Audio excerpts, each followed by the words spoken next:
Yeah, that's real. Like, Break Bread started from a place of frustration, like extreme frustration. I was like so ready to like just get into that, and then Kanye dropped this album, and it broke my heart. Like it broke Which my when wait, which Kanye one you talk? Donda. I was Right. supposed to release Break Bread before Donda, because I think we talked like if you remember, because we talked fucking months before Break Bread came out. What about Donda changed? What are you talking about? Not the album, parts of the album, but the lead up to the album. And I think it came across in the Kanye video. It felt like, and I have mental illness in and around my family.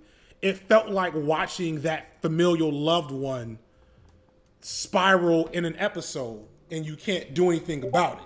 You know what I'm saying? And so when I call it the Twitter dragon came for him, I understood my distance, and I wasn't going to fight people on Twitter, because I think that's the other problematic side to cancel culture, is that the people that feel an affinity for that art or artist will fight like it's really them, and they don't give people the distance they need to like process their shit. But I think this is just a very quick insertion. This is something that I intend to say, but with regards to cancellation and hating, like if you could think of the worst example, you could think of other ones too. But let's say Louis C.K., Dave Chappelle, because those are offenses, and that's serious harm, but they're not going to get arrested for what they've done. So what I think is the intense sensation that you have this attachment to the person where you need to destroy them. I think this is an under emphasized element of a parasocial relationship, right? Is that you feel this attachment to Kanye, where you see people criticizing Kanye and you want to get in there and fight. And I'm like, that's your housing of bitterness. Like, you're becoming emotional and you're destroying yourself over some fucking dude that you don't know. You know what I mean? Oh, right. Well, no. So I didn't do it, but what happened? No, I know. I'm saying you didn't do it. Oh, Good, yeah, because smart. I don't Yes, think it's yes, useful. 'cause I think it's a bad thing we do to ourselves. Aside from the marketing fallout or whatever, it was also like, I think maybe it's also the age of knowing kind of the true nature of that feeling. I'm not being attacked. Kanye is. He deserves it for what he's doing. But I was saying that to say, so for me, when something like that happens, it's like the writing process for me is like, "Bleh," and it's done. Yeah. It's like, there's pieces that I tweak, and then I'll film it, and then I'll edit, and I'll be like, let me add a little voiceover here, because this part sucks now that I'm a couple of days away from it, whatever. But it's completely like just whatever. Like, there's no video aside from Break Bread, and even Break Bread, that I haven't written in less than 3 or 4 days. As a whole. Really, everything's been that short of a process. Yes. That's unreal. I take a long time to write mine. And that's interesting, and so, but on the flip side, and that's why I'm wondering like how you're able to do it, and that I can do that because literally it makes me sick physically. I cannot sleep until the thing is out on the paper. I call it creative constipation or diarrhea. Either way, it's scatological. Like, those are actually complete opposites. Yeah. So which one? One of those two things describes the feeling. And then when I don't have that, I tried to do something about kind of cancel culture, and I was like comparing Deshaun Watson and Kodak Black, and it was getting really messy.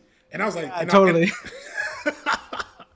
Hey man, the whole process is messy once you start talking about people that you shouldn't talk about, right? Yeah, and I didn't feel passionate about it. It was just, I want to talk about football, and also I don't like Kodak Black, and then I added Doja Cat because of her like stuff, and then when I sat down to edit, I was like, this is trash. Yeah, you get impossible, man. That's in the weeds. But how long does it take you to write your stuff? I don't know what to say. I've only been doing this for a year, and I haven't thought about it much, because I did that first one. Okay, so the first video I ever made, it was that Hamilton thing, and I wrote that like a year prior, because I think that a lot of people that make video essays, or not, sorry, that are fans of video essays, I think in the back of the head they think that they can be a video essayist. So I was one of those people, and I wrote one, and I was like, one day I could be the best one, but I was like, but fuck that, I'm gonna be a esoteric rap artist that everyone, it's so much more prestige. And then I was in Scotland with my brother, and I was so broke, and I couldn't get a fucking job, and it was rough, and I was really, and so I just ended up making one out of like, it doesn't even matter anymore. I was just surrounded by YouTube because Ben works as an editor on YouTube. Ben from Canada. Check Shout out out Ben his from Canada. YouTube channel. And I and so I made that, and then just right after I made that first fucking video, Khadija shouted me out. Just serendipitously, we had a mutual friend in Toronto, and they shouted me out. So now, and that just started things going. And then I was like, just because of their random intervention, I was like, well, I guess this would work. And then I thought, because I had 1,000 subscribers now, maybe my next video essay should be, a little better. So I put a little more effort into it. And then I saw it escalating, and I think I have a relatively good eye for this stuff. I've been making a lot of art and trying a lot of things for a long time. And then I was like, but this is the end. This is a business. Like, whatever it happens to be that I am, being biracial, bisexual, non-binary, like a million middle things, and then a particular kind of aggressive, but also potentially applying some kind of thing to hold on to instead of just feelings. You know what I mean? Like, I just, whatever it was just this moment where it doesn't matter how good or not I was. It's that this is something people want. I found the right time for this particular apparatus. So that's what has happened. And I just dropped everything. And I was just like, music back burner, everything back burner, just me doing this, like, just to build this audience, build this revenue, build this capital, without irony, just like build enough that I could do everything that I dreamed to do. So why was I talking about that? My process then? Yeah, so the first like 5 months is I was like, I discovered I had a superpower unintentionally. It was like just my writing and my appearance and the way I speak and the way I think about things that I have been doing forever but never got monetized for. Yeah. Turns out Pretty fucking popular on the video internet. essays. Yeah, like this particular genre too, video essays, right? And then I hit, and I could just do them in 3 weeks. I just cranked them out 20, 30 minutes every 3 weeks for like a lot of videos. And then the Cap Valentine thing, which is my first, I got 1 million. That was the first time that I ever worked on something that started to accidentally get so big that I needed to kind of treat it Sorry. like a, excuse you. Indeed. Ooh. Yeah, that's right. Sorry. So the Cat Valentine, I just realized I was trying to do this stupid little, I was trying to do another stupid little video, and then I found out that like I couldn't literally do this because each episode's 20 minutes. There's 58 episodes. I realized there literally wasn't enough time in a day for me to do this video unless I woke up at like 9 and then breakfast, sat down, watched until 6 p.m. and then did that daily, like treated like it's a job. And then I did, and then I found out that if I sit and I steep myself in research, then I can do what I have admired others for doing, which is a long form video essay at the same pace that I did my short ones and with a kind of greater incisiveness. So it's just finding out that I can do this thing. Anyways, so that's just, I've been in and out of that since, because then I moved back to Toronto and I was house hunting, I was couch surfing. I mean, first I had a good sublet. I made the Bo Burnham videos, this giant thing.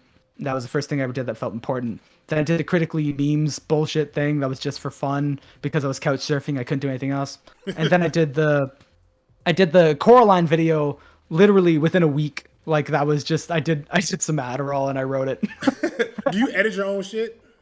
Yeah, I edit. So Ben from Canada, my older brother, I intend to send the raw footage to him, and he does the rough assembly, and then I go through and aggressively fine tune everything to my personal requirements. But I'm deeply obsessive and auteuristic, in that I need to have touched everything before it leaves. Yeah, that's how I am now. So I've hired an editor for these like streams. The person over Dave Wiskus, who's over Nebula, like cursed me out, like hire a fucking editor. All YouTubers should have an editor. I'm like, fuck, but I really like the editing part. So I'm kind of like you, where I want to. The best part of this job to me is because I've always been a creative.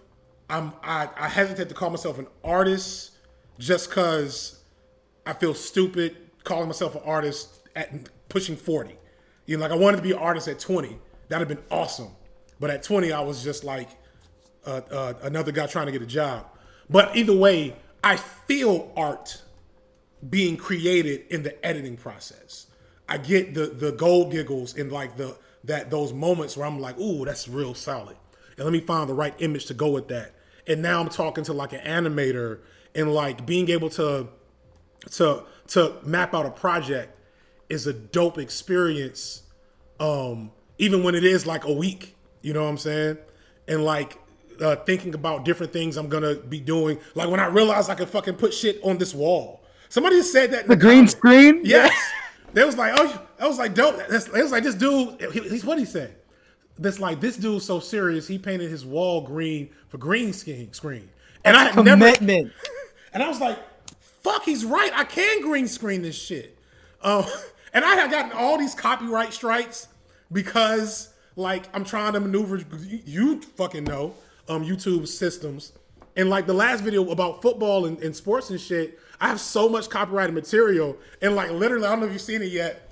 It's just me standing to the side in slow motion like.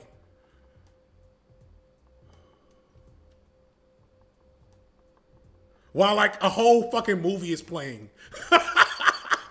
Cause the bots. It's so weird. It's a weird. Shout out to job. Aronak in the chat. Aronak made a. We got one animation on the way. They're doing the animatic for you. I didn't realize. I know Aronak because Aronak's a friend of my brother's. So. Yeah, and we're probably Aronak's probably gonna get some stuff done for this Drake joint. I need to like when I get off. Well, Aronak, I'm gonna hit you in the morning.